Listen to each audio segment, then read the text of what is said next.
Prezado telespectador, paz seja convosco. De novo, no vosso lar ou em qualquer parte onde nos encontrar, em qualquer parte do mundo, nós vos saudamos com a bendita e gloriosa paz deste glorioso e maravilhoso Salvador, Jesus Cristo. De novo, nós vamos ministrar a Santa Escritura e queremos dar a glória a Deus Pai, glória a Deus Filho e glória a Deus Espírito Santo. E hoje, como sempre, é um dia de boas novas. Vamos falar do noticiário do céu, que são sempre as melhores notícias. De maneira que prepare o seu coração para ouvir a palavra de Deus.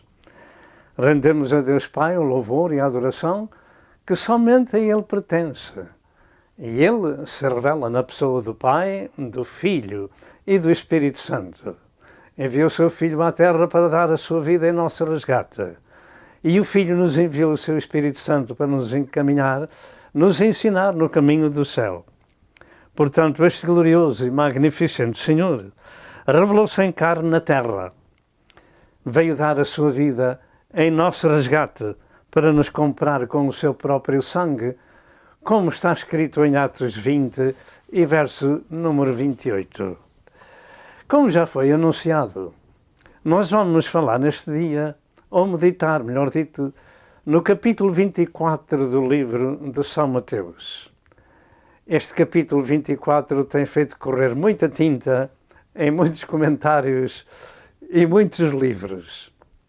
Nós vamos trazer uma mensagem para evitar dificuldades àqueles que não têm tido a oportunidade de perceber o que ali está gerado. Esta passagem das Santas Escrituras é para muitos motivo de confusão sobre se a Igreja passará ou não pela grande tribulação.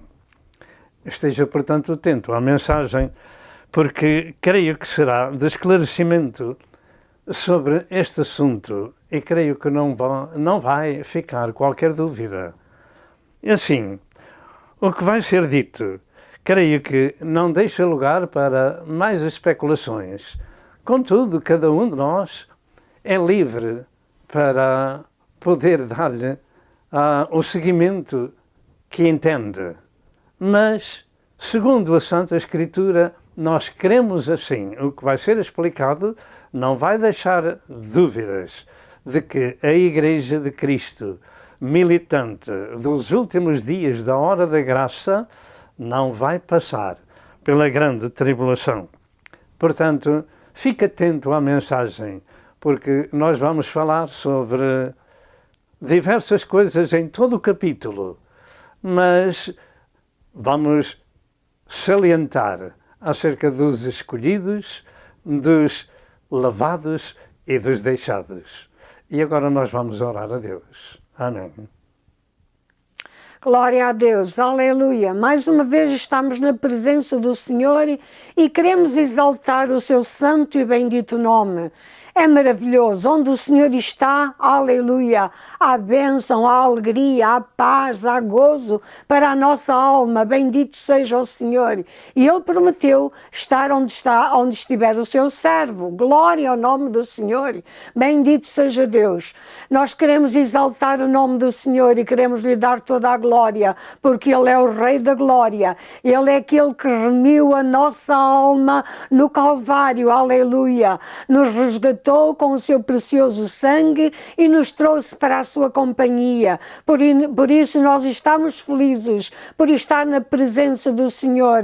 Ele enche o universo e também enche o nosso coração. Glória ao nome do Senhor. E também quer encher o seu. Aleluia. Também o quer abençoar. Se você é uma pessoa que não tem alegria, que não tem esperança de um dia estar com o Senhor, Ele quer lhe dar hoje. Hoje mesmo mesmo, aleluia. O Senhor quer abençoá-lo, quer entrar no seu coração e fazer em si morada, aleluia. Porque diz a sua palavra que Ele está à porta e bate. Se alguém abrir a porta do seu coração, Ele entra, fica com Ele, fiará com Ele e será o seu companheiro e o seu melhor amigo. Vamos orar para que isto seja feito na sua vida, glória ao nome do Senhor. Senhor nosso Deus e nosso Pai, aleluia, como nós te louvamos e te adoramos, Senhor, porque, Senhor, tu é que tens sido o nosso melhor amigo, aleluia, e continuas a ser, aleluia. Tu és aquele que não mudas e nunca mudarás. Bendito seja o teu grande nome. Obrigado pela tua presença na nossa vida cada dia, pela nossa salvação, pelo teu precioso sangue que tu derramaste no Calvário por nós. Obrigado, Senhor, porque nos resgatastes da vã maneira de viver, iluminastes nosso entendimento e nos tens dado um lugar na casa do Pai, aleluia. E é para lá, Senhor, que nós estamos caminhando cada dia e queremos, ó Senhor, aleluia, estar contigo para todo sempre. Meu Senhor, abençoa o teu servo,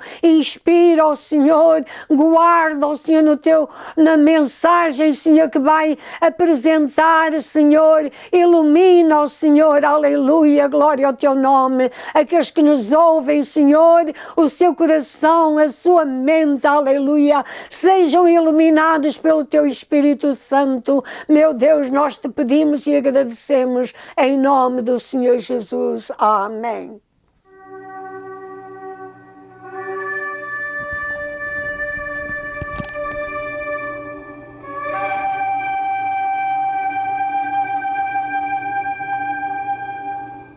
Como tem sido dito neste dia, nós vamos meditar no capítulo 24 de São Mateus. Se você tem a Bíblia Sagrada, siga a leitura. Se não, olhe para o screen da sua televisão ou do seu computador e vai ver e vai acompanhar-nos em todo o capítulo de Mateus 24. Amém.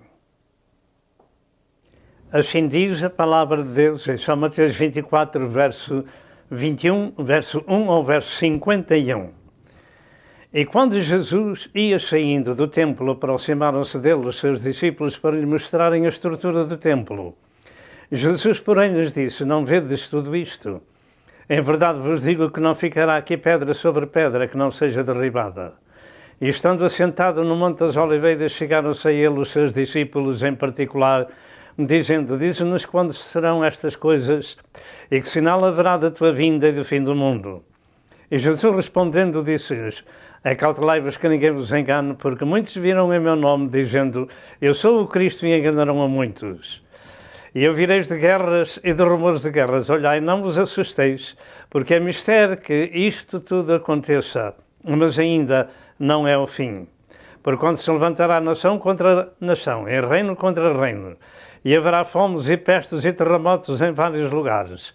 Mas todas estas coisas são o princípio de dores. Então vos hão de entregar para seres atormentados e matar-vos-ão. Então vos hão de entregar para seres atormentados e matar-vos-ão, e sereis odiados de todas as gentes por causa do meu nome. Nesse tempo muitos serão escandalizados e trair-se-ão uns aos outros, e uns aos outros se aborrecerão. E surgirão muitos falsos profetas e enganarão a muitos. E por se multiplicar a iniquidade, o amor de muitos esfriará. Mas aquele que perseverar até ao fim será salvo. E este evangelho do reino será pregado em todo o mundo, em testemunho a todas as gentes, e então virá o fim. Quando depois virdes que a abominação da desolação, de que falou o profeta Daniel, está num lugar santo, quem lê, atenda. Então os que estiverem na Judeia, fujam para os montes. E quem estiver sobre o telhado, não deixe atirar alguma coisa de sua casa. E quem estiver no campo, não volte atrás a buscar os seus vestidos. Mas ai das grávidas e das que amamentam naqueles dias. Amamentarem naqueles dias. E orai para que a vossa fuga não aconteça no inverno, nem no sábado. Porque então haverá grande aflição como nunca houve desde o princípio do mundo até agora, nem tampouco há de haver. E se aqueles dias não fossem abreviados, nenhuma carne se salvaria. Mas por causa dos escolhidos serão abreviados aqueles dias. Então, se alguém vos disser, eis que o Cristo está aqui ou ali, não lhes deis crédito, porque surgirão falsos cristos e falsos profetas, e farão tão grandes sinais e prodígios que, se possível fora, enganariam até os escolhidos. Eis que eu vos tenho predito. Portanto, se vos disserem, eis que ele está no deserto, não saiais. Se vos disserem que ele está no deserto, não saiais. Eis que ele está no interior da casa, não acrediteis.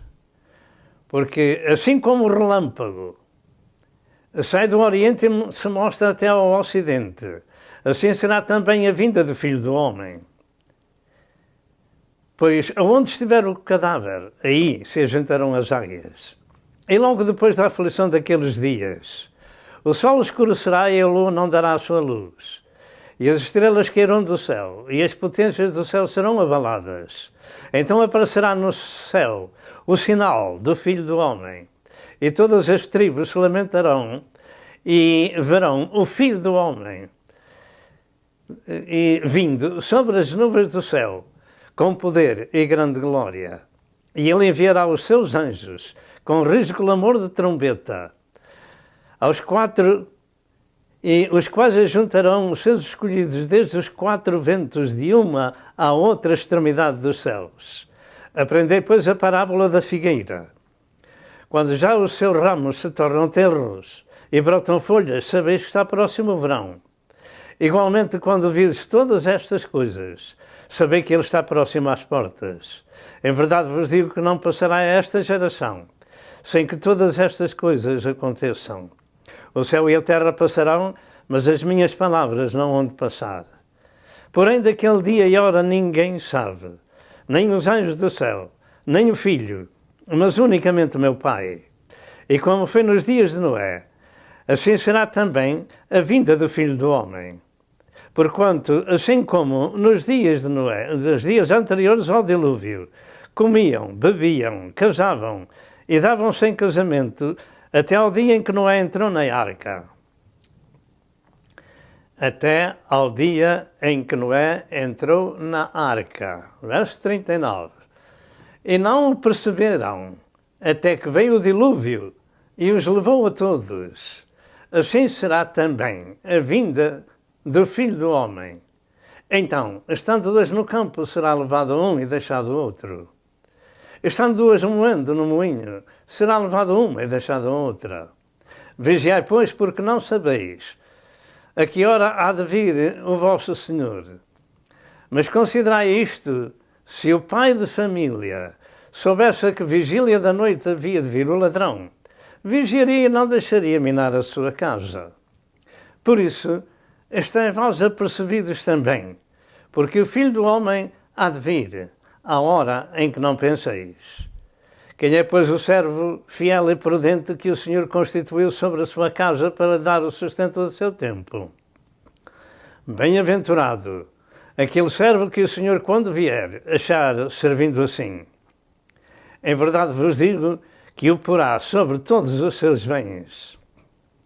Porém, se aquele mau servo disser consigo, o meu Senhor tarde virá, e começar a espancar os seus conservos, e a comer e a beber com os estimulantes, virá o Senhor daquele servo, num dia em que ele não o espera, e à hora em que ele não sabe, e separá-lo-á, e destinará a sua parte com os hipócritas. Ali haverá pranto e ranger de dentes. Até aqui a leitura da Santa Escritura.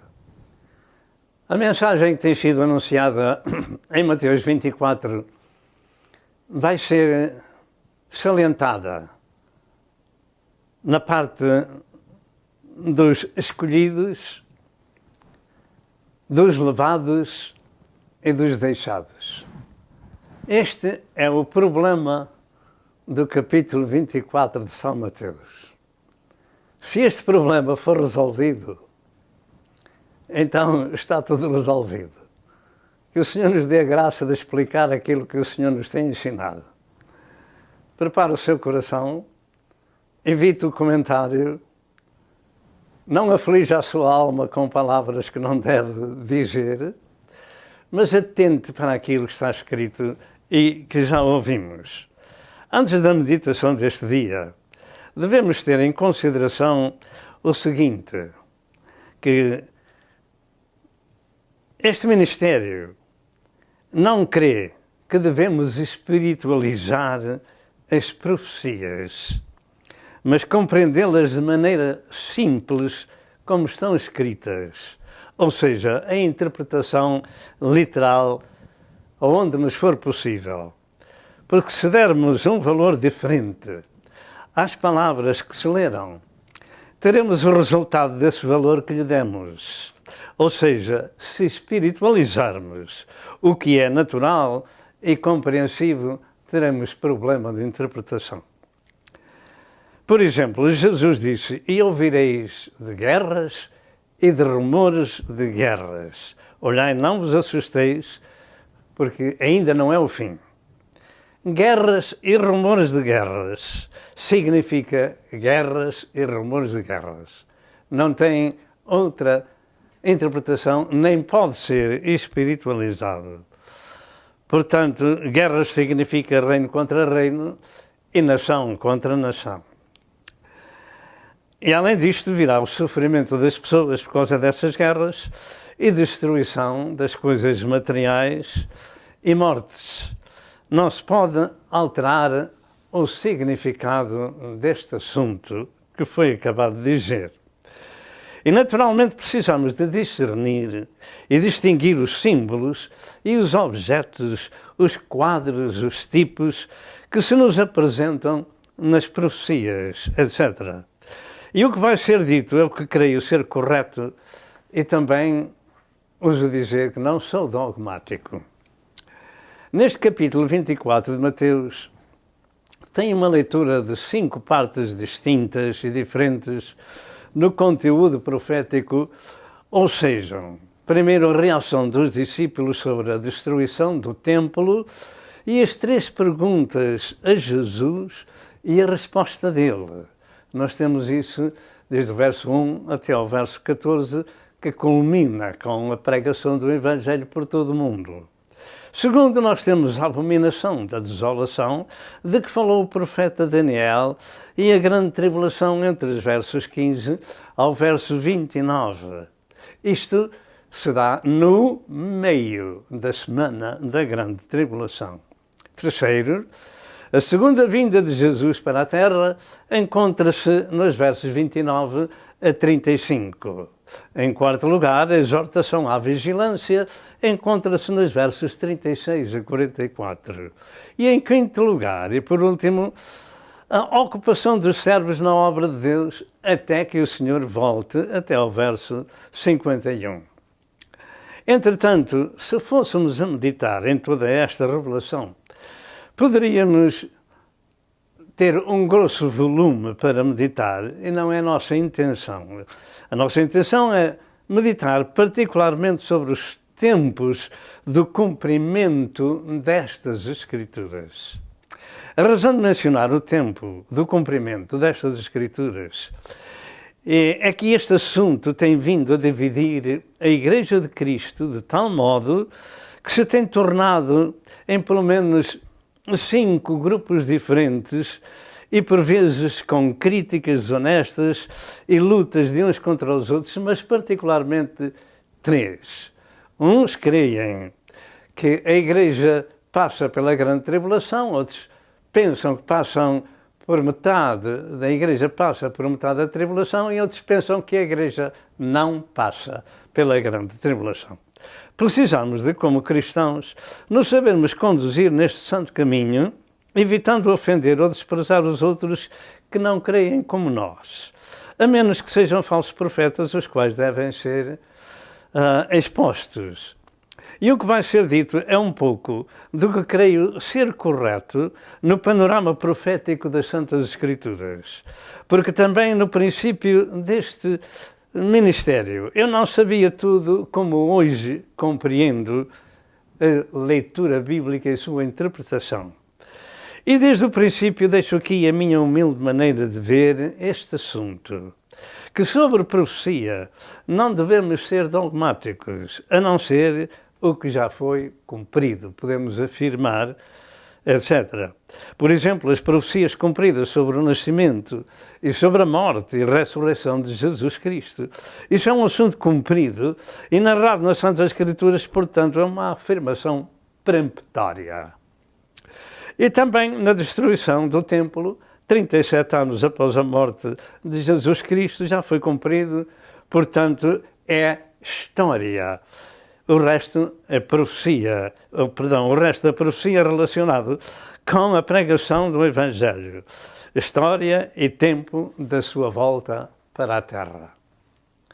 Então temos que Jesus Cristo veio a este mundo salvar os pecadores, cumprindo o que nele estava escrito na lei de Moisés, nos profetas e nos salmos. Tudo isso é história profética cumprida. Eu posso dogmatizar isso porque foi isso que o Senhor disse que importava que se cumprisse nele. E assim se cumpriu. Ele também disse que não haveria de ficar ali pedra sobre pedra que não fosse derribada naquele templo, etc. E assim aconteceu no ano 70, 37 anos após a morte e a ressurreição de Jesus. Isso aconteceu por Tito, um general romano com o exército romano. Entretanto, eu creio e tenho aprendido ao longo da vida que Mateus 24 é na profecia uma das passagens bíblicas mais difíceis de interpretação e que tem causado muitos e variados comentários que alguns deles não se podem aceitar por serem de cariz religioso e espiritualizado. E uma das causas que se tem tornado difícil a sua interpretação está no verso 24 sobre os escolhidos ou eleitos. Quem são esses eleitos ou os escolhidos, visto que as duas palavras se aplicam tanto a Israel como à Igreja? E é aí que é preciso ter cuidado, vendo o contexto. Estes escolhidos têm feito correr muita tinta e dado duas interpretações diferentes e das dificuldades de quase todo o resto do capítulo.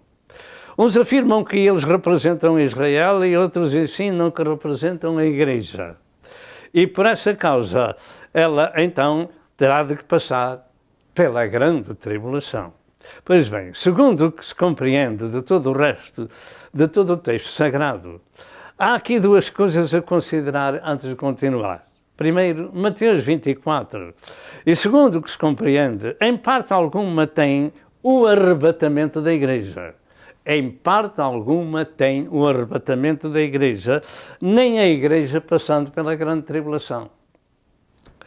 Segundo, Mateus 24 tem sim a resposta de Jesus aos seus discípulos sobre a sua segunda vinda para a terra e os sinais que precedem essa segunda vinda.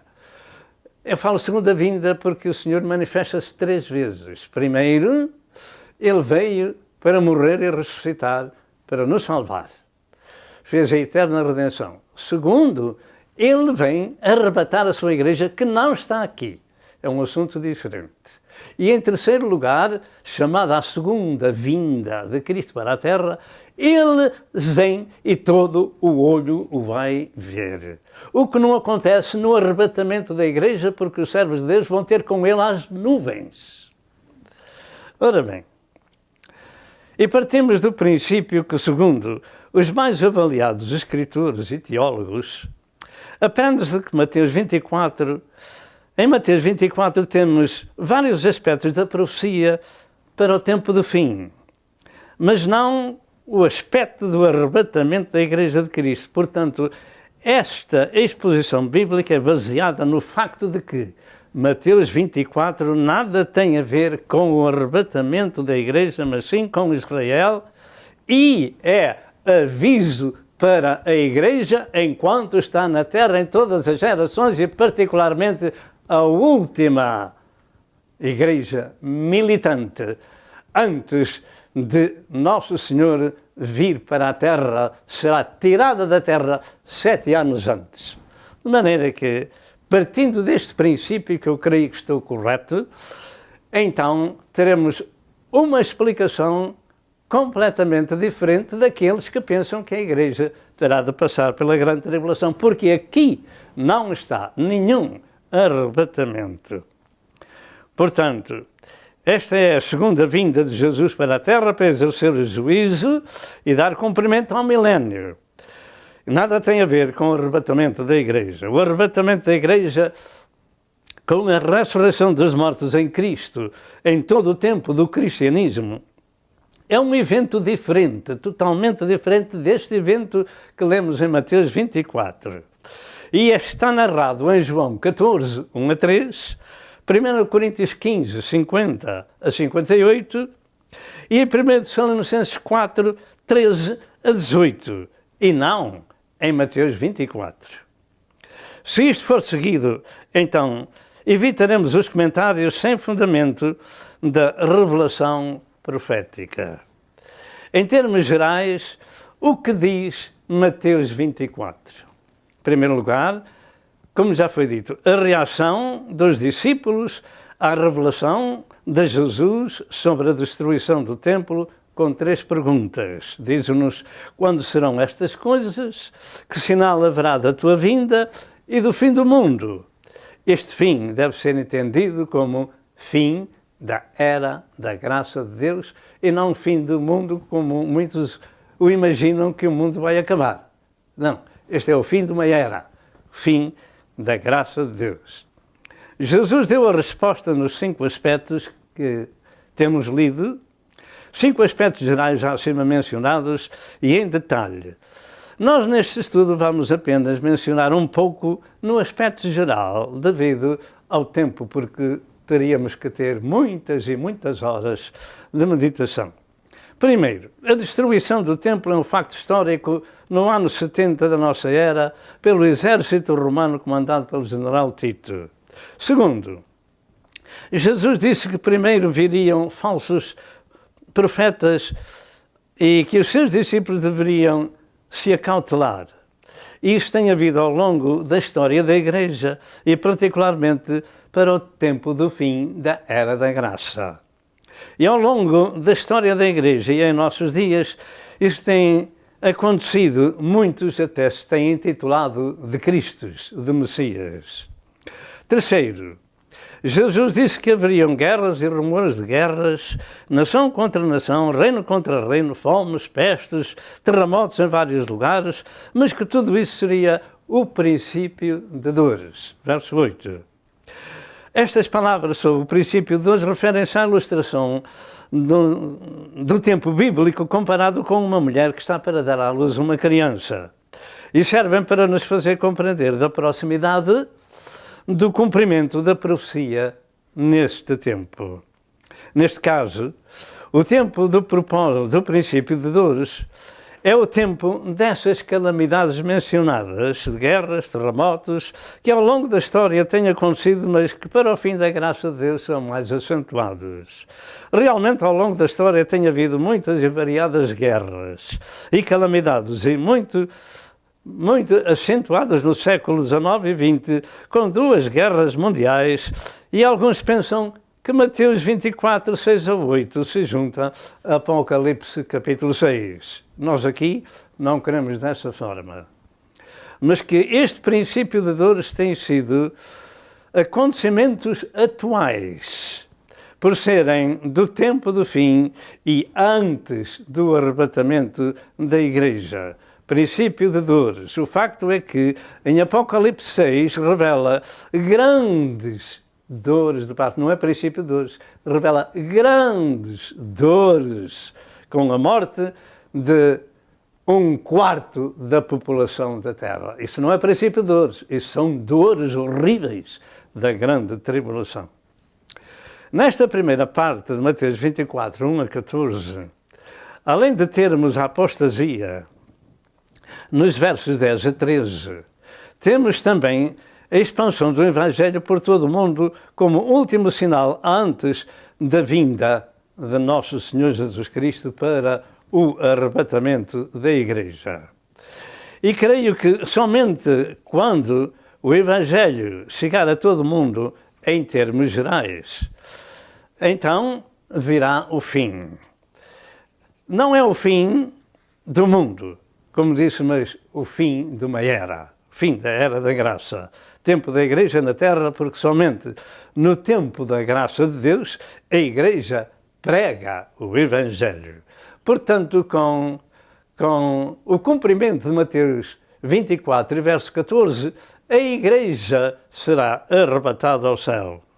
E como foi dito, o arrebatamento da Igreja não se encontra em Mateus 24, mas queremos que quando se cumprir Mateus 24, 14, o arrebatamento se dará exarado em diversas escrituras, como acima já foi dito.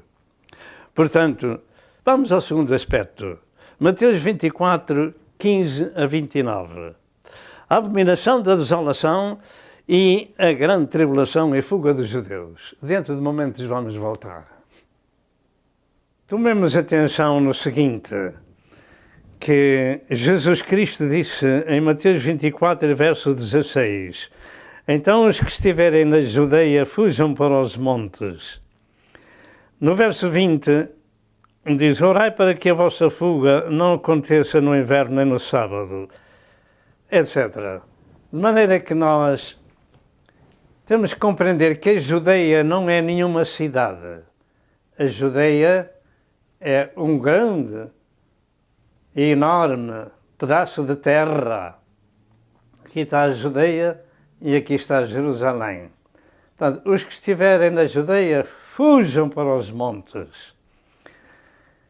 E que a vossa fuga não seja no inverno nem no sábado. Portanto, está a falar a pessoas que estão a cumprir a lei de Moisés nesse tempo, que é a última semana profética de Israel. Os que estiverem na Judeia, não é os que estiverem fora, mas os que estiverem na Judeia, portanto é povo judeu e não a Igreja. A Igreja é formada até ao arrebatamento, eu creio, por 99,9% de pessoas que vieram dos gentios e alguns judeus. Portanto, os que estiverem na Judeia são judeus. E a fuga deles, o Senhor disse para orar para que não fosse no inverno nem no sábado. Porquê? Porque eles só podem andar cerca de 1 quilómetro no sábado. Este segundo aspecto da meditação inclui São Mateus 24, verso 15 ao verso 29, onde se encontra a grande tribulação, em especial gerada no verso 21 e verso 22, que diz que se aqueles dias não fossem abreviados, nenhuma carne se salvaria. De maneira que o verso número 15 diz estas palavras, quando depois virdes que a abominação da desolação de que falou o profeta Daniel está num lugar santo, quem lê atenda. Portanto, isto é para judeus e para o templo, com os judeus já reconstruído, oferecendo os sacrifícios, e o anticristo proibindo os sacrifícios no templo. Nada tem a ver com a Igreja, mas sim com Israel, com os judeus. E se nós não seguirmos esta visão de que este assunto já é no meio da grande tribulação, conforme está escrito na Sagrada Escritura, em Daniel capítulo 9, se nós não seguirmos esta interpretação, nós teremos sempre problemas. Nesta parte das Escrituras temos 3 assuntos muito importantes para o nosso estudo. Vamos, contudo, apenas abordá-los para podermos incluir todo o capítulo nesta meditação. Naturalmente, devido às posições de vários grupos de cristãos sobre o tempo do arrebatamento da Igreja, também as dificuldades de interpretação da profecia tomam o seu lugar. Nós queremos que quando se cumprir Mateus 24, 14, na pregação do Evangelho por todo o mundo, e queremos que isso é em termos gerais e não individuais, então se dá um arrebatamento da Igreja e começa a grande tribulação. E o facto é que nesse tempo, e devido ao caos universal que o arrebatamento da Igreja vai criar em todo o mundo, então, segundo a Escritura, se revelará o Anticristo, o chamado homem da falsa paz humana, de Daniel 9, 26 e 27, e João 5 e verso 43, que os judeus vão aceitar como seu Messias. Jesus disse algo: se outro vier em seu próprio nome, a ele aceitareis, mas a mim não me aceitais. Portanto, este é um assunto compreensivo. É para judeus, é para Israel, é para o templo e nada tem a ver com a Igreja. Esse homem da falsa paz se vê também em 1 Tessalonicenses 5, verso 3, para governar o mundo, em conjunto com o falso profeta, como diz em Apocalipse 13, verso 1 ao verso 8. Eu pergunto, por que é que este homem se vai manifestar e trazer uma falsa paz? É porque o mundo estava em guerra, e de tal forma que 1/4 da população do mundo vai morrer. Apocalipse capítulo 6. E estas escrituras de Mateus 24, 15, expressamente referem-se ao meio da grande tribulação, com o anticristo dessecrando o templo de Deus já reconstruído. No verso 15, Jesus se refere à abominação da desolação de que falou o profeta Daniel, em Daniel 9, 27 e Daniel 12 e verso 11. E que Paulo também falou em 2 Tessalonicenses 2 e verso 4, ou seja, o anticristo e o seu ídolo no templo de Deus. Muita gente não vai compreender, ou não quer compreender, o caos universal que causará cerca, digamos, 1/4 da população do mundo saindo da Terra. Não fazem uma ideia do caos, dos problemas e até guerras que se iniciam imediatamente. Não fazem uma ideia. Nós temos um DVD na internet que fala sobre isso. Procure ver o caos universal. E quando isto acontecer, no meio da última semana profética de Israel, de Daniel 9, 24 a 27, então segue-se a grande tribulação para o povo judeu e para o mundo. E o povo judeu que estiver na Judeia terá que fugir para os montes. Mateus 24 e verso 16. E o aviso divino continua nos versos 17 e 18. É tempo de fugir e nem sequer olhar para trás, nem subir ao telhado. O telhado não é como telhado de telhas, era terraços lá em Israel. Ou de voltar a casa, é tempo de fugir e muito rápido. Este povo da Judeia é especificamente judeu e não é a Igreja de Cristo.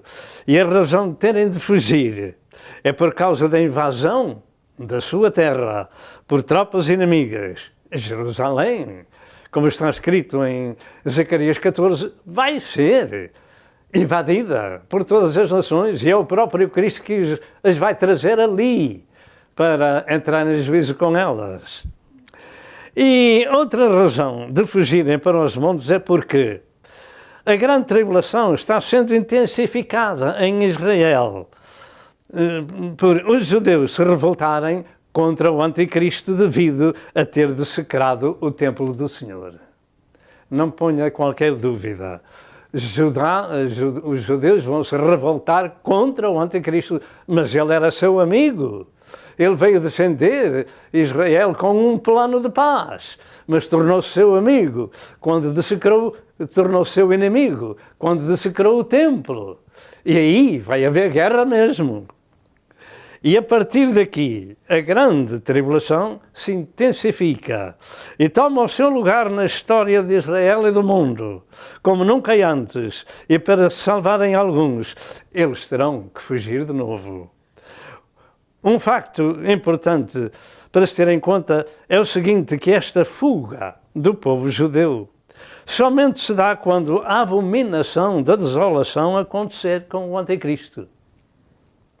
Portanto, não se relaciona com outro tempo, senão com o tempo do fim, e maiormente a partir do meio da semana da grande tribulação, com a desecração do templo pelo Anticristo. Este é o caso e tempo específico, como também narra Marcos, em Marcos 13, verso 14 ao verso 30. Fogem para os montes. Em Mateus 24, verso 20, Jesus disse para orarem para que essa fuga se não desse no inverno nem no sábado. A razão disto, como já foi dito, é que a lei de Moisés estará de novo a ser cumprida em Israel, ou seja, a última semana profética de Israel, que nunca foi cumprida.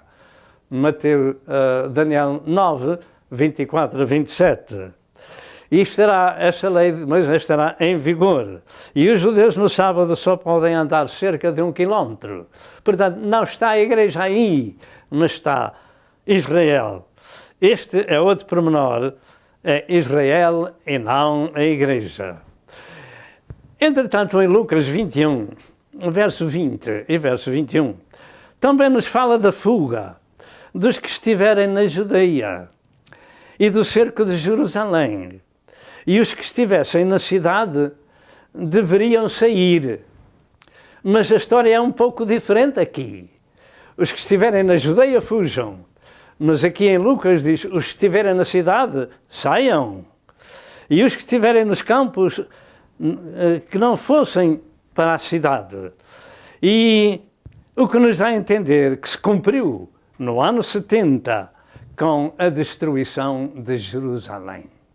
Portanto, aqui nos parece ser um assunto totalmente diferente, porque nos fala dos que estiverem na cidade e aparentemente nessa altura seriam cristãos, que se afirma na história da Igreja que todos eles fugiram de Jerusalém antes de ser destruído, mas reza a história que 1 milhão ou 1.100.000 judeus morreram ali, de maneira que é totalmente diferente a história.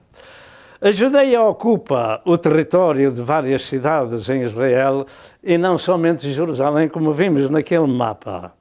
E tudo indica que esta fuga para os montes é de muitas centenas de milhares de pessoas, se não milhões.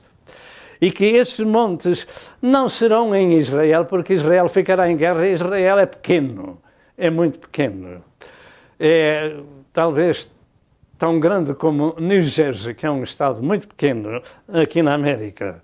Portanto, esses montes também não serão em Israel, mas que deverão ser no atual Jordão, na cidade de refúgio chamada de Petra, antiga cidade dos nabateus.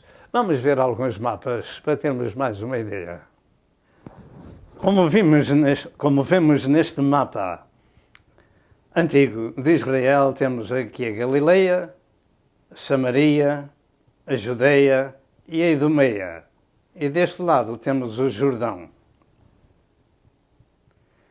Deste lado temos Israel e, naturalmente, Jerusalém, a Judeia, e queremos que, quando se der a fuga dos judeus, eles fogem particularmente da Judeia, para aqui, para o Jordão, e particularmente para este lugar chamado Petra.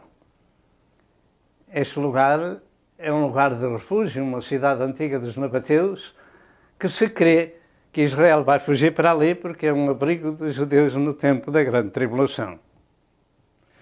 Quem estiver na Judeia, fuja então para os montes, o que nos dá a impressão que é para este lugar, no Jordão, para onde Israel vai fugir.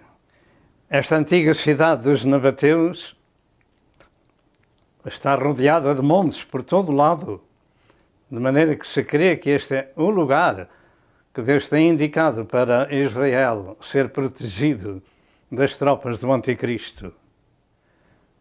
Em todos os lados se encontram lá escavações naquelas rochas desta antiga cidade, e ela só tem uma porta de entrada, e essa porta de entrada não cabem carros nem caminhões, mas só animais e pessoas, que vamos ver na fotografia a seguir. Este é outro pormenor, e esta é a entrada daquela cidade de refúgio no Jordão. Crê-se que é para aqui, para onde os judeus vão fugir e ser protegidos, creio que durante 3 anos e meio, sustentados por Deus, como Deus sustentou Israel no deserto por 40 anos.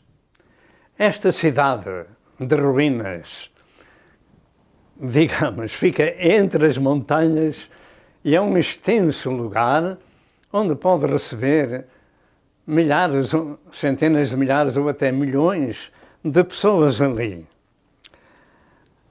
Ela fica no Jordão, fica rodeada de montanhas e só tem aquela entrada entre as paredes das rochas.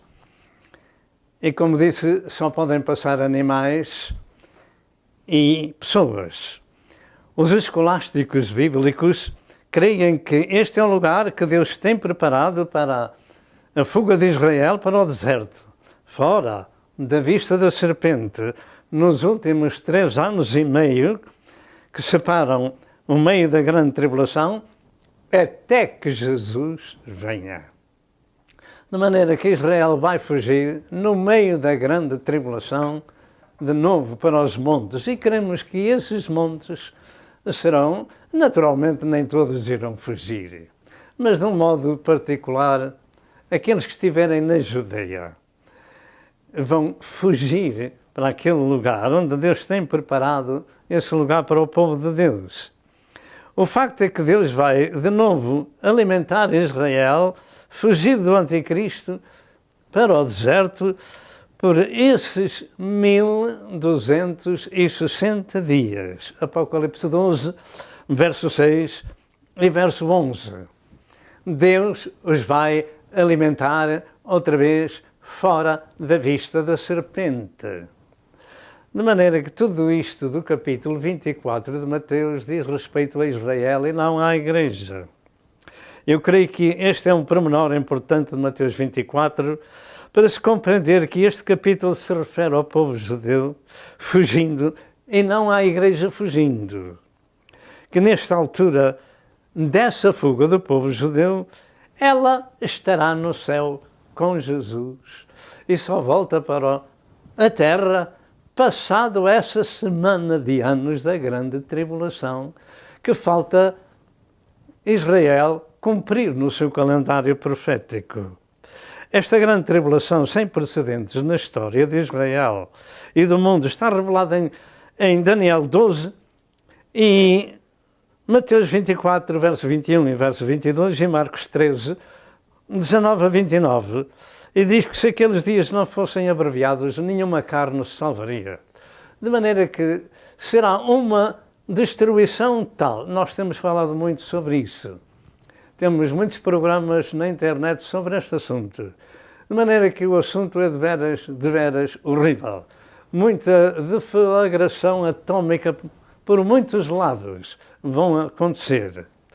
Depois da abominação, da desolação do templo, Israel e o mundo ficarão na parte mais destruidora da terra que jamais tinha acontecido ou acontecerá.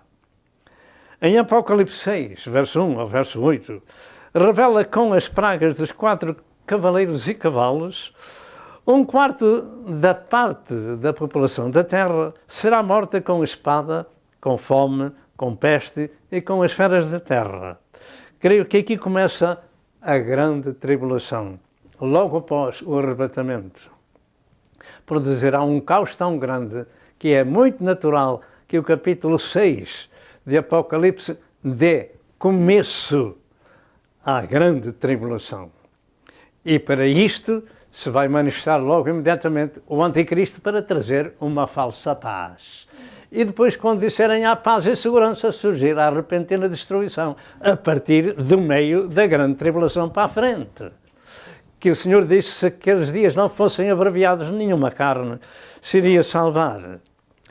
De maneira que esta história dos 4 cavaleiros e dos 4 cavalos vão deixar a Terra com menos 1/4 da sua população, porque ela vai morrer desta forma. Creio que aqui começa, então, o princípio de dores, ou por outra, começa o princípio da grande tribulação, porque morrem 1/4 da população da Terra. Em Apocalipse 9, verso 13 ao verso 18, revela que, ao toque da 6ª trombeta, ela produzirá 3 pragas que destruirão mais 1/3. Mais 1/3. Além do 1/4 que já foi, mais 1/3 vai ser morta.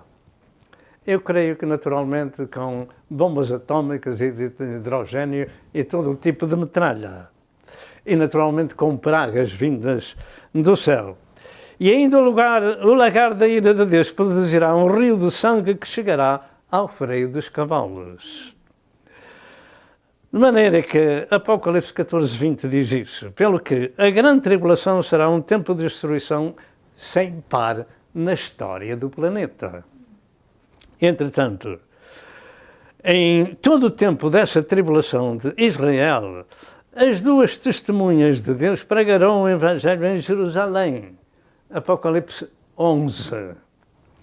E em todo o mundo, 3 anjos pregarão o Evangelho eterno, possivelmente mais 144.000 judeus, segundo alguns teólogos, produzirão uma multidão que ninguém poderia contar, de pessoas que aceitaram a Cristo como seu Senhor e Salvador, de pessoas chamadas de mártires de todas as nações, tribos e línguas, porque são mortas por confessarem a Cristo. Apocalipse 7, verso 9. Vamos ao terceiro aspecto da mensagem. A segunda vinda de Jesus para a Terra encontra-se em Mateus 24, 29 a 35. Nesta parte das Escrituras vamos focar 7 aspectos da profecia, tais como: primeiro, os sinais evidentes da sua segunda vinda. Verso 28 e verso 29, Marcos 13, 24 e 25. Segundo, a sua aparição. Verso 30, em Marcos 13 e verso 28. Terceiro, todo mundo vai ver esta aparição. Mateus 24 e verso 30. Diz que todas as tribos da terra verão e lamentarão o Filho do Homem, vindo sobre as nuvens do céu. De maneira que todas as tribos da terra, aqueles que existirem naturalmente, vão ver o Filho do Homem e se vão lamentar, quando ele vier para exercer juízo sobre a terra. No arrebatamento da igreja, a igreja vai ter com Jesus as nuvens no céu. Mas quando ele vier para a terra, todas as tribos vão vê-lo. Mas quando a igreja for arrebatada, só a igreja o vê nas nuvens, a encontrar o Senhor nos ares, e assim estaremos para sempre com o Senhor, a partir das nuvens para cima. 1 Tessalonicenses 4, verso 17. Portanto, são assuntos diferentes. Quarto lugar, os anjos do Senhor irão, ao toque da trombeta, a juntar os escolhidos de todo o mundo. Verso 31 e Marcos 13 e verso 27. Quem são esses escolhidos? Este é um problema que tem dado aso a interpretações diferentes. Porque uns afirmam que os escolhidos são a Igreja. Outros dizem que os escolhidos são Israel. Aparentemente, toda a confusão de a Igreja passar ou não pela grande tribulação parece estar neste termo dos escolhidos. Para um setor do cristianismo, esses escolhidos, como disse, são a Igreja, mas para o outro são Israel. No tempo da grande tribulação. É no tempo da grande tribulação. É no tempo da grande tribulação. E o Senhor prometeu livrar a Igreja do tempo da grande tribulação. Nós aqui queremos que estes escolhidos representam Israel. Porque o contexto assim nos ensina. Quem é que conhece as Escrituras naquele tempo? Não são os gentios. Aqueles a quem os anjos pregaram voando pelo céu logo mais eles foram degolados. Mas o que temos aqui é que diz que, se possível for, enganariam até os escolhidos, os falsos profetas, enganariam até os escolhidos. Se não há na terra a igreja que foi arrebatada 7 anos antes, se aqueles que aceitaram a Cristo como seu Senhor e Salvador foram degolados, os judeus que ouviram a palavra pelos 2 profetas e pelos seus irmãos, que alguns teólogos creem, que 144.000 por todo o mundo irão pregar o Evangelho, serão esses escolhidos, mas não a igreja. E os falsos profetas, se fosse possível, enganariam até os escolhidos. Portanto, eu não creio que esses escolhidos sejam a igreja, mas sim Israel. Porque não haverá quem saiba o Evangelho nesses dias, a não ser Israel, que tem as bases fundamentais do Velho Testamento e que os anjos pregaram e que as testemunhas pregaram e possivelmente aqueles 144.000.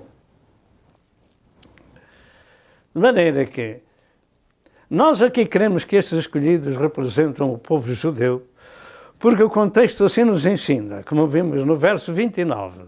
E além disto, este assunto cumpre-se quando o Senhor vier para a terra. Verso 30. E não quando a igreja for ter com ele as nuvens. Creio que isto é compreensível. O arrebatamento da igreja é um assunto totalmente diferente. O verso 31 diz que o Senhor enviará os seus anjos com rijo clamor de trombeta e juntarão os seus escolhidos desde os 4 ventos de uma à outra extremidade dos céus. No arrebatamento da igreja, é o próprio Jesus que vem chamar a sua igreja com voz de arcanjo e com a trombeta de Deus.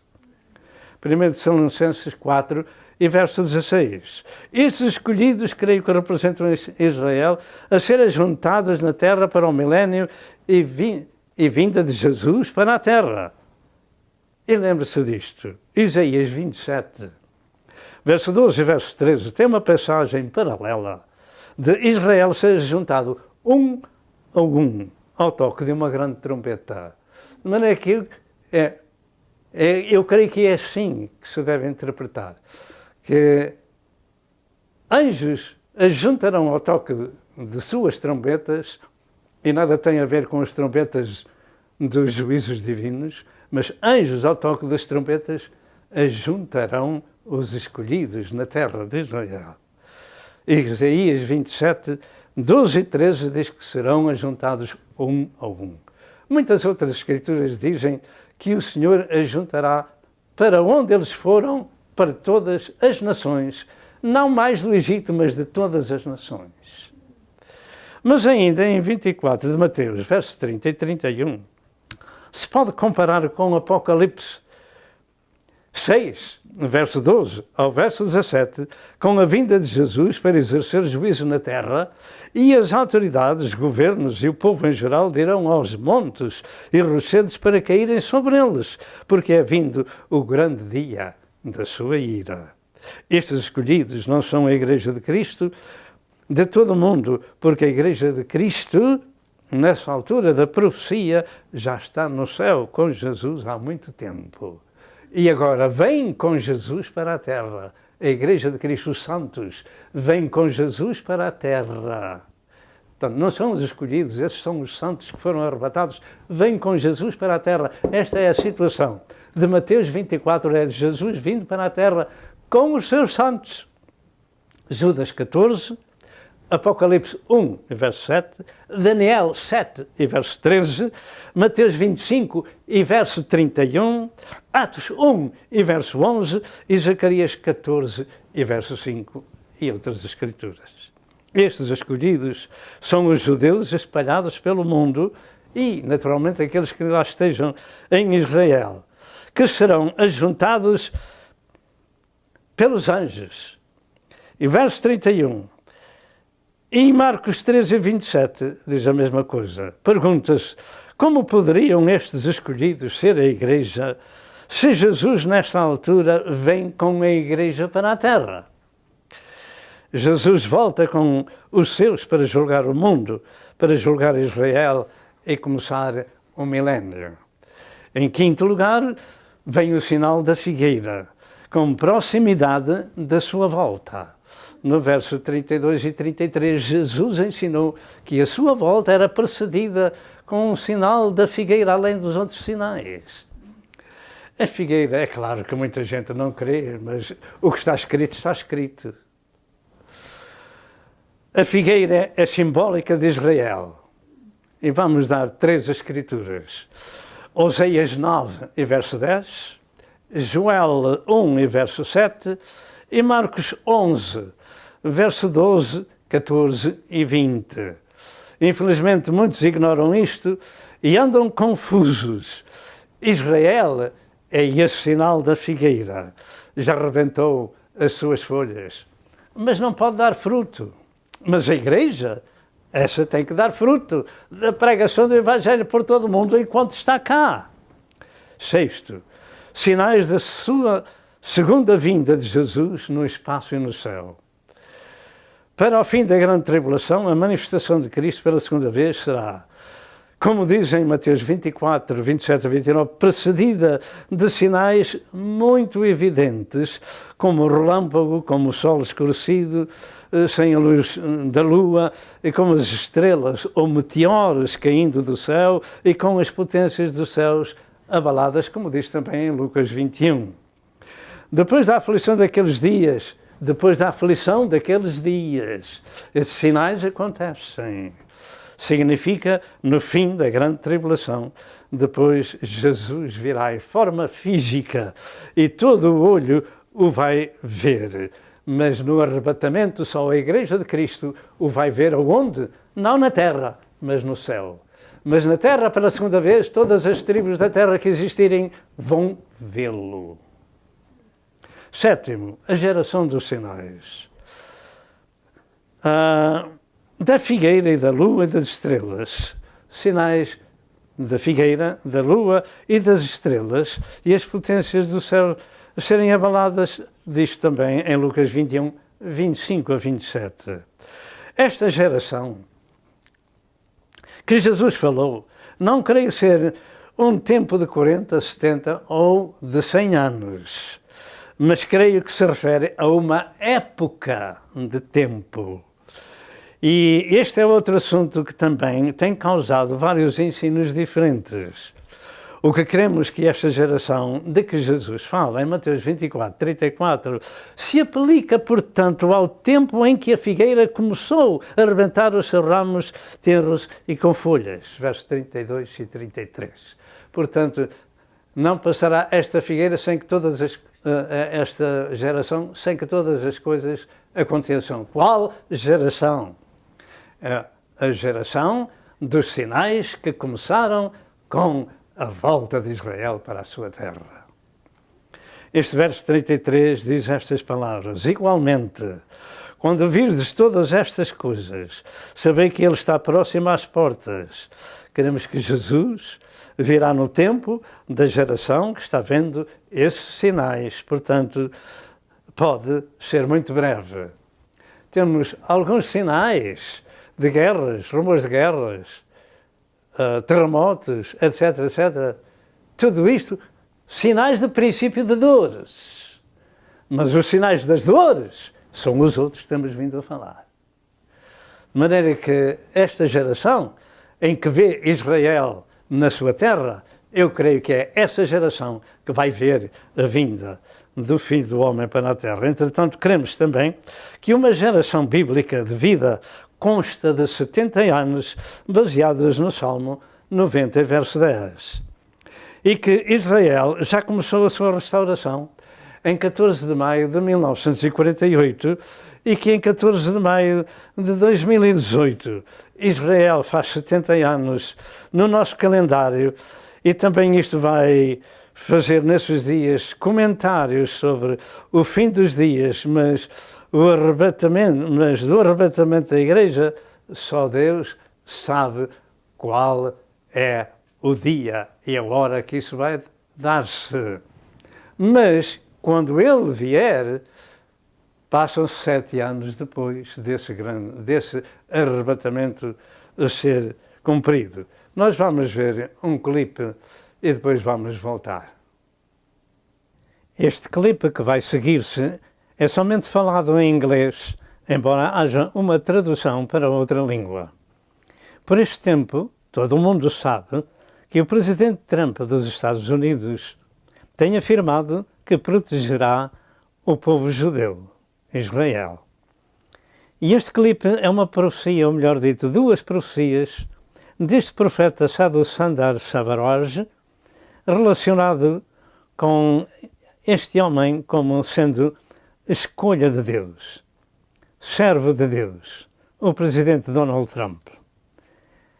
Em agosto de 2016, este profeta viu no céu que Donald Trump ganharia as eleições americanas.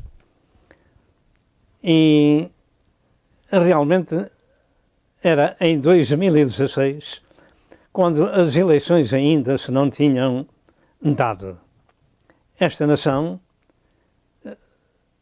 precisava de um homem assim. E este homem foi profetizado dele, ou foi dito dele, lá no céu, que ele voltaria a restaurar a América e a proteger o povo judeu.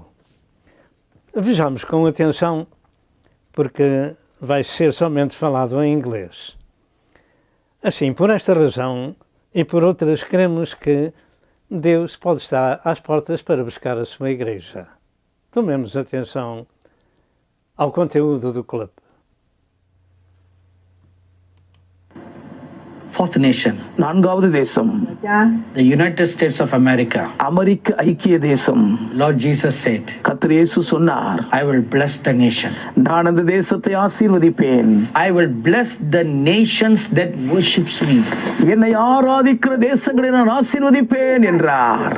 Psalms 33 verse 12 says, 33ஆம் சங்கீதத்தின் 12ஆம் வசனம் சொல்லுகிறது, Blessed is the nation that makes the Lord God their God. கர்த்தரை தெய்வமாக கொண்ட தேசம் பாக்கியம் உள்ளது.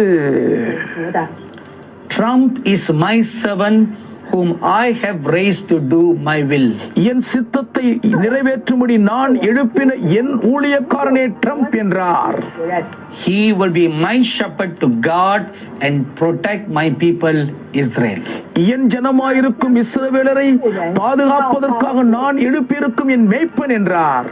This doesn't require any explanation because you all have been following history, what's been happening. நடந்து கொண்டிருக்கிற சரித்திரத்தை நீங்கள் தினமும் பார்த்து கொண்டிருக்கிறபடினால் இதற்கு மேற்படி விளக்கம் தேவையில்லை. As the angel Gabriel appeared to the prophet Daniel, எப்படி தேவதூதர் காபிரியேல் தாவீதுக்கு தரிசனமானாரோ, the angel Michael visited me தேவதூதர் மைக்கேல் என்னை சந்தித்தார். and he had a scroll in his hand. அவருடைய கரத்திலே ஒரு ஸ்க்ரோல் இருந்தது. When he unfurled the scroll, அதை அவர் திறந்தபோது I saw the number 1948 அப்பொழுது அதிலே 1948 என்ற எண்ணை நான் பார்த்தேன். and 1967. Below the two numbers I saw the word or the number 2017 written there. இந்த 2 ஆண்டுகளுக்கு கீழாக நான் 2017ஆம் ஆண்டு எழுதப்பட்டிருக்கிறதை நான் கண்டேன். So then the prophet Jeremiah came near me அப்பொழுது தீர்க்கதரிசி எரேமியா என் அருகில் வந்தார். and he said, 70 years in the history of Israel is very, very significant. 70 வருடம் இஸ்ரேலின் சரித்திரத்திலே மிகவும் ஒரு முக்கியமான ஒன்று. And there is going to come a turning point in the history of Israel in the year 2017. 2017ஆம் ஆண்டிலே ஒரு பெரிய திருப்பு முனை இஸ்ரேல் சரித்திரத்திலே ஏற்பட போகிறது. He said that will be the 70th year of the history of Israel since its formation. அது உருவாக்கப்பட்ட நாட்களிலிருந்து அதுதான் 70வது ஆண்டாக இருக்கும்.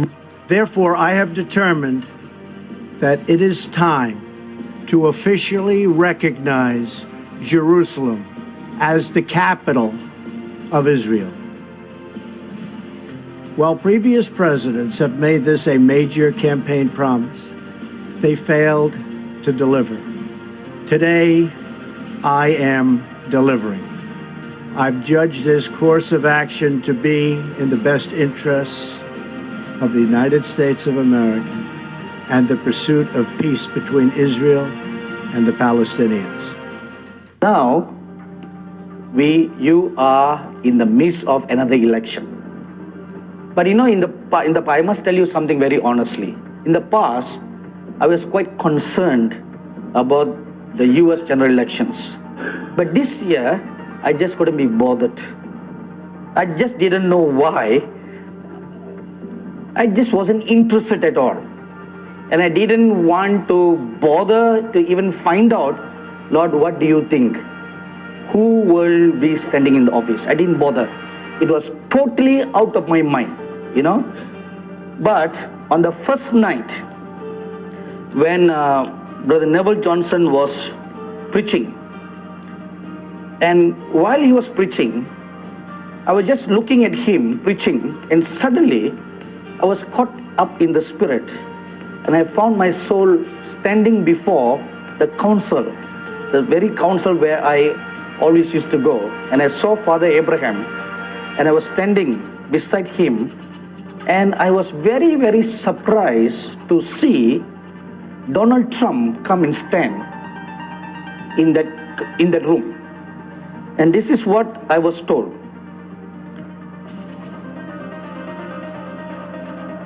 They said Trump will become president.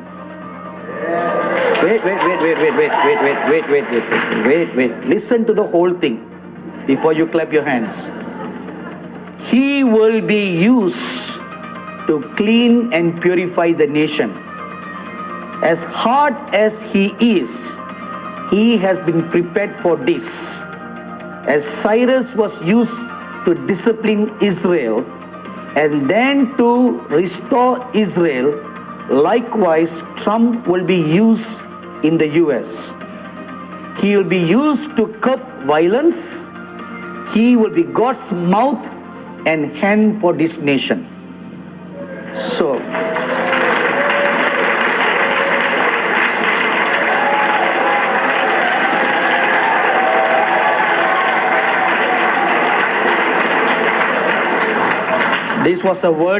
this was a vision that I saw on that 10th of August at 8:23 p.m. For too long, politicians have tried, oh, have they tried, to centralize authority among the hands of a small few in our nation's capital.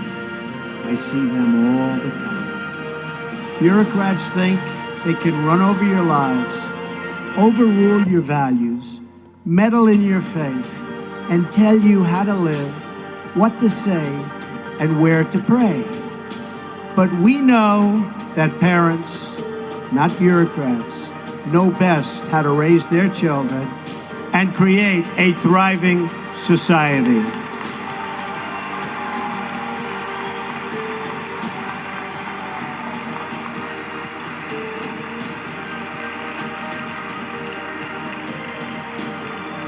And we know that families and churches, not government officials, know best how to create a strong and loving community.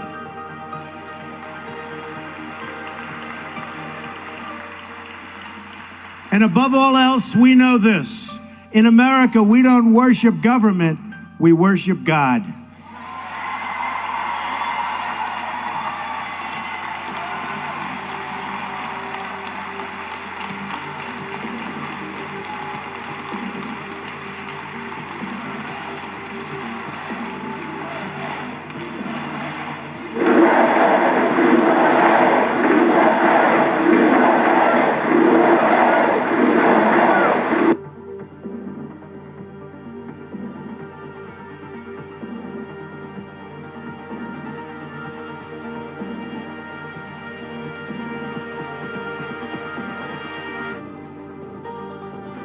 So with that, I'm going to ask Ben Carson, and you can stay if you want it, because you need the prayer more than I do, I think. You may be the only ones. Maybe a good, solid prayer, and they'll be honest, Ben. Is that possible? So Ben, we'll ask you to say grace. Thank you. Our kind Father in heaven, we're so thankful for the opportunities and the freedom that you've granted us in this country. We thank you for the president and for cabinet members who are courageous, who are willing to face the winds of controversy in order to provide a better future for those who come behind us. We're thankful for the unity in Congress that has presented an opportunity for our economy to expand so that we can fight the corrosive debt that has been destroying our future. And we hope that that unity will spread even beyond party lines so that people recognize that we have a nation that is worth saving and recognize that nations divided against themselves cannot stand. In this time of discord, distrust, and dishonesty, we ask that you would give us a spirit of gratitude, compassion, and common sense, and give us the wisdom to be able to guide this great nation. In the future, we ask in the name of the Father, the Son, and the Holy Spirit.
That's my second favorite book of all time. Do you know what my first is? The Bible. Nothing beats the Bible. Nothing beats the Bible. Not even the art of the deal. Not even. A Bíblia diz: bem-aventurada a nação cujo povo é o Senhor. Este homem faz a diferença para a América, para Israel e para o mundo. Por estas coisas que temos ouvido e por aquelas que estão acontecendo no mundo e pelo cumprimento profético das Santas Escrituras, queremos que o arrebatamento da Igreja pode estar às portas. Mateus 24. Os escolhidos, os levados e os deixados. Tomemos muita atenção sobre os levados e os deixados. E continuando, meus amados telespectadores, como ia falando, 2018 vai trazer muito comentário e muitas notícias para o mundo inteiro, porque Israel faz 70 anos que foi restaurado segundo o nosso calendário, de maneira que vai ser fértil e abundante em notícias de toda a espécie. Falta saber aquelas que vão vir e que se podem entender biblicamente, e da nossa parte queremos que Nosso Senhor pode vir por este tempo e pode não vir. Não somos dogmáticos. Deixamos aqui um pensamento que por esse tempo poderá dar-se o arrebatamento, mas não posso dogmatizar sobre o assunto. Quarto aspecto, melhor dito, de Mateus 24. A exortação à vigilância, os levados e os deixados, entre o verso 36 a 44. Como temos visto já vários sinais do tempo da segunda vinda, escritos e já foram meditados, e a figueira é o maior sinal para a Igreja de Cristo estar apercebida do tempo do arrebatamento. Isto porque, infelizmente, Israel não crê no Novo Testamento, de um modo geral, graças a Deus pelos judeus que se têm convertido. Mas para a Igreja é um sinal que devemos estar apercebidos sobre este evento do arrebatamento. E para Israel saber também, se o quiserem, que a volta do seu Messias será depois da sua restauração. E Israel ali está há 70 anos. Agora, nesta penúltima parte de Mateus 24, Jesus chama-nos a atenção da vigilância dos servos de Deus sobre as profecias dos acontecimentos do fim da Era da Graça, que terminam com Mateus 24, verso 14, na pregação do Evangelho por todo o mundo. E então viria o fim da Era da Graça de Deus. E esta vigilância é por Jesus exposta por dois sinais do Velho Testamento que se cumpririam no tempo do fim. Ou seja, que esse tempo do fim seria semelhante ao tempo de Noé, mas também de Lot. O facto é que Marcos também não falou sobre isto que estamos falando, mas Lucas falou e acrescentou também os dias de Lot, em Lucas 17, 28 a 30. E esses dias semelhantes estão entre nós. Eu não sei a razão de Mateus falar somente nos dias de Noé, como o dilúvio, mas possivelmente Deus quer que estejamos focados no juízo divino anunciado 120 anos antes do acontecimento tomar lugar. Porque a restauração de Israel também já começou há 120 anos atrás com o primeiro congresso dos judeus em Basileia, na Suíça. Vamos ver algumas fotos sobre este assunto. Tomemos atenção que, como no tempo de Noé, a arca levou 120 anos a ser construída e o pregador pregou durante todo esse tempo, assim também a restauração de Israel começou há 120 anos atrás com o primeiro congresso sionista. Aqui temos uma fotografia desse evento e aqui lemos o primeiro congresso sionista realizado na Basileia por Theodor Herzl no dia 29 de agosto de 1897. De maneira que devemos estar com atenção aos sinais da restauração de Israel. E todos nós sabemos que em 14 de maio de 1948 nasceu o Estado de Israel. Isto é histórico e é profético. Lembremos-nos disto, que a geração de Noé viu desde o princípio o sinal de Deus. Um barco sendo construído em terra, onde não havia água, e que levou 120 anos a construir. Gênesis 6 e verso 3. E para flutuar na água, mas não havia água lá. Mas que as pessoas deviam entrar naquele barco e ouvir o servo de Deus, mas recusaram e enfrentaram o juízo divino com a morte.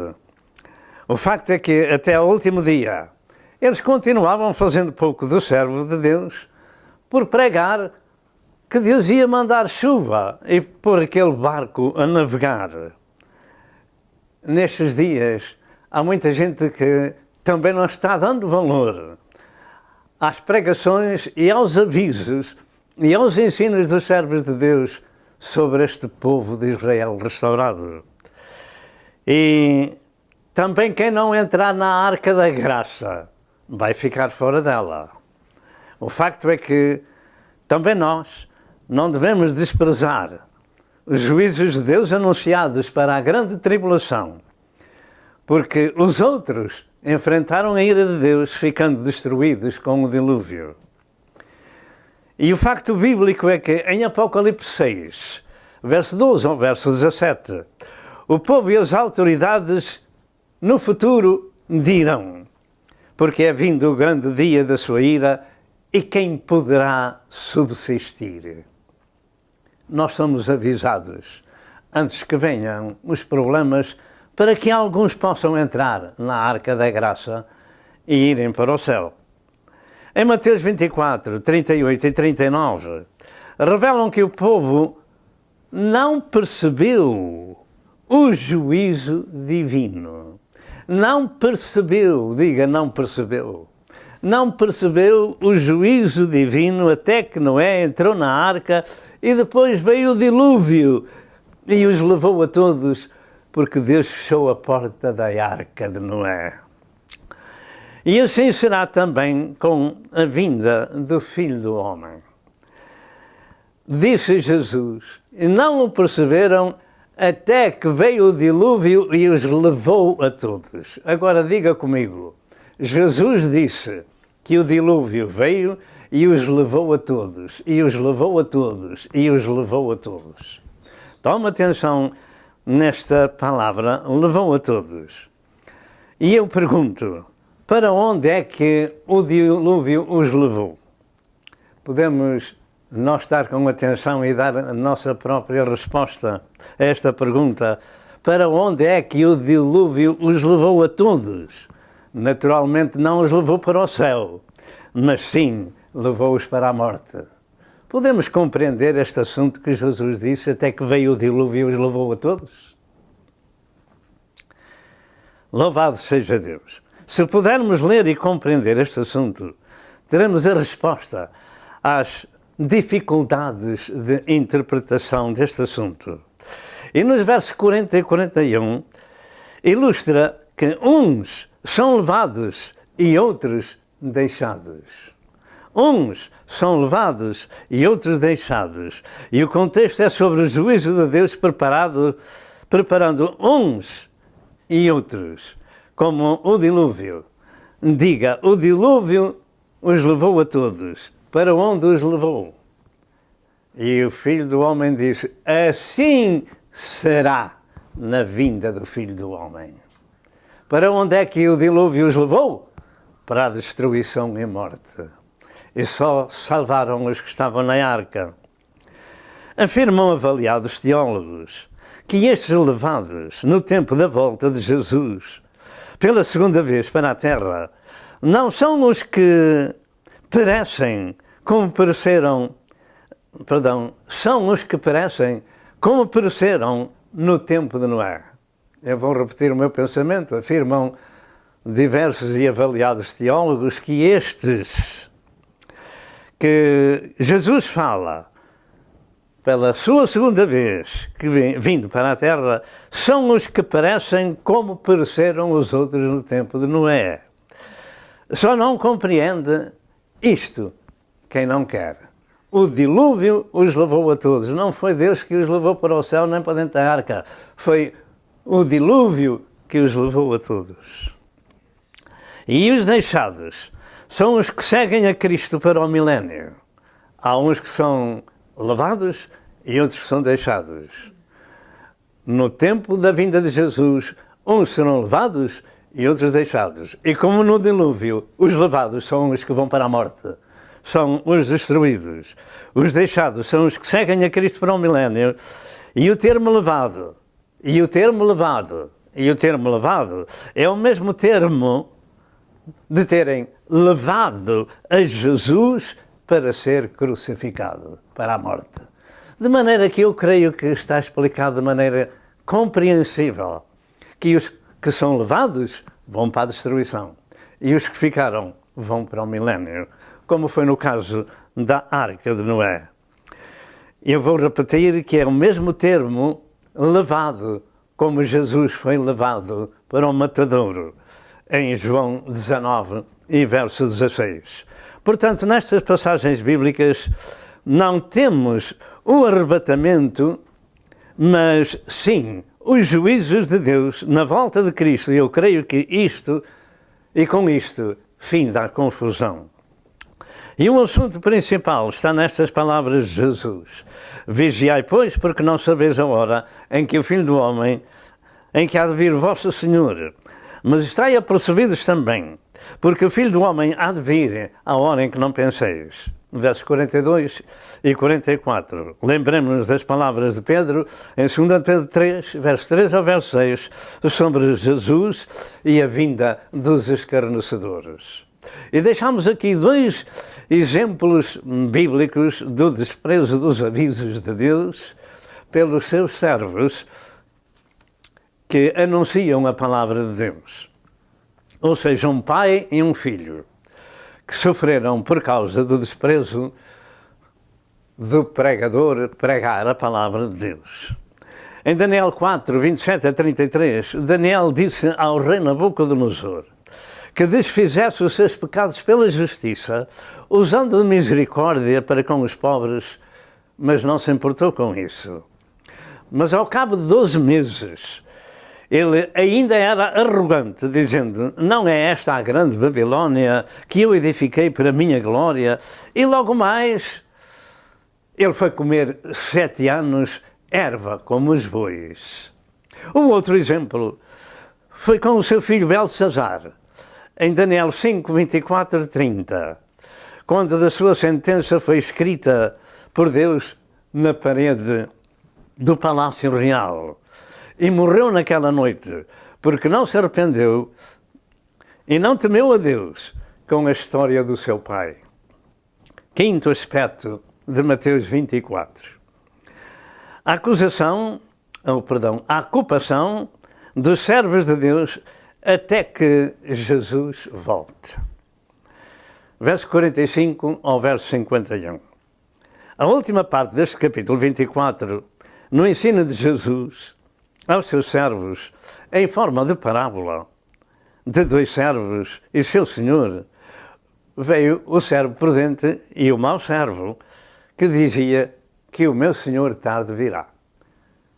Lembremos-nos dos escarnecedores que falou Pedro, que nosso Senhor não vem mais, ele não virá, ele virá tarde. Isto o mundo diz, mas os servos de Deus avisam que nós podemos estar às portas para o arrebatamento da Igreja e para a vinda do dia do Senhor e da sua ira sobre a terra. A ocupação dos servos de Deus é não somente uma ordem divina, mas o trabalho que mais ninguém pode fazer. Somente os servos de Deus podem semear a seara de Deus com a sua palavra. E esta é uma responsabilidade pessoal de cada um de nós. E cada um de nós precisa estar ocupado com as coisas de Deus, porque Jesus vai pedir contas ao que passou e a cada um de nós. Em Lucas 19, 12 e 13, Jesus diz: certo homem nobre partiu para uma terra remota a fim de tomar para si um reino e voltar depois. Jesus está para voltar e arrebatar a sua igreja. Mas certamente também voltará para a terra, para juízo. E chamado 10 servos seus, dele 10 minas, e disse-lhe: negociai até que eu venha. Até que eu venha. Sabemos nós o preço de uma alma. Em Marcos 8,36 diz que ela vale mais que o mundo inteiro.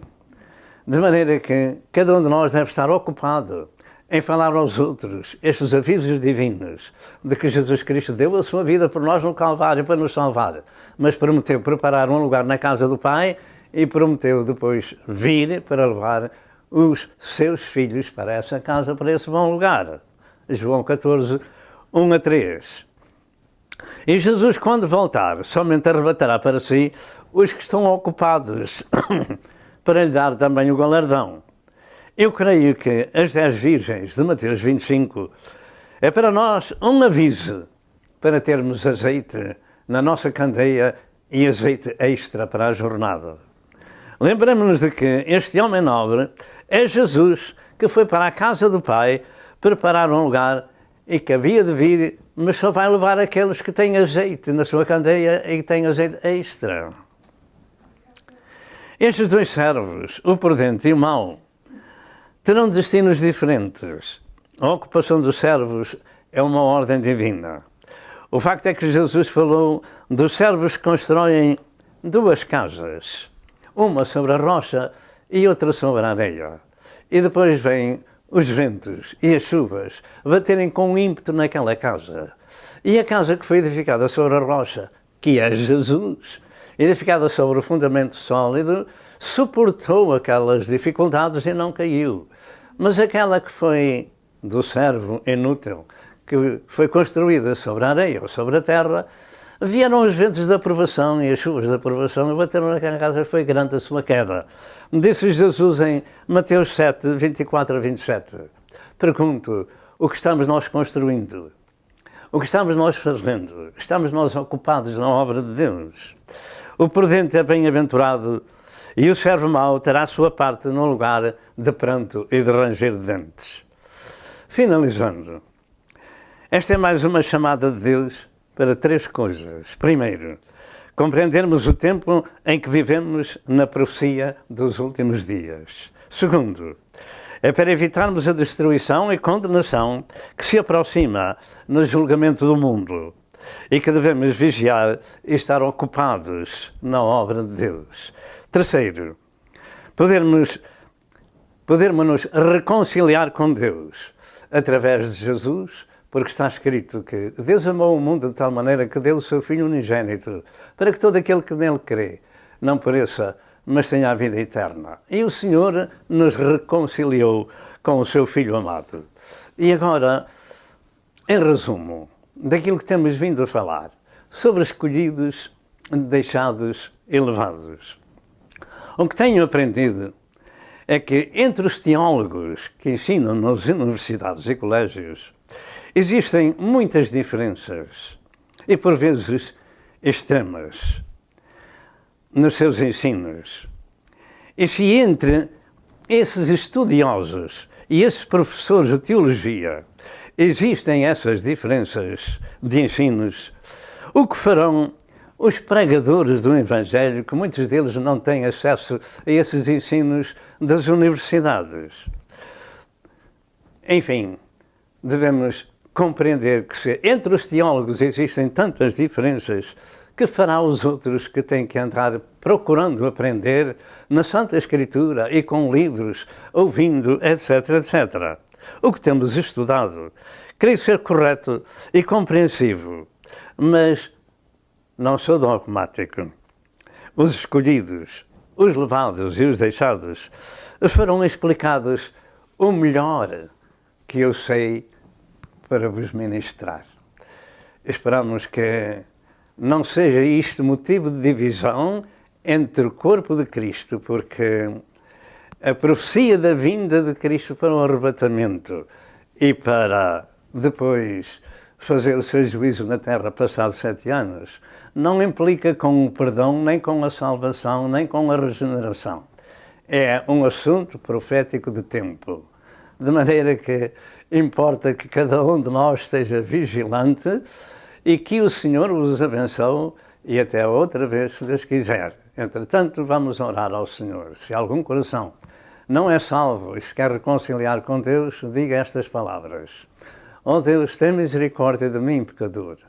Tenho ouvido a Tua palavra que Jesus deu a sua vida para me salvar e eu preciso de salvação. Eu preciso de reconciliação. Eu creio que Jesus Cristo é o Filho de Deus vivo, que morreu por mim, mas que Deus Pai o ressuscitou ao 3º dia. Perdoa-me, Senhor. Reconcilia-me, Senhor. Venha em meu auxílio e escreve meu nome no livro da vida, porque eu confesso que Jesus Cristo veio a este mundo dar a sua vida por mim, mas que Deus Pai o ressuscitou. E está à destra do Pai e há de vir como para o céu foi. Senhor, se misericordioso a mim, escreve o meu nome no livro da vida do Cordeiro. Eu te imploro em nome de Jesus. Amém e amém. Se você fez esta oração, você é uma pessoa perdoada. Precisa, na sua área, de encontrar uma igreja evangélica onde se ministra o novo nascimento espiritual. Que o Senhor vos abençoe e outra vez, se Deus quiser. Amém e amém.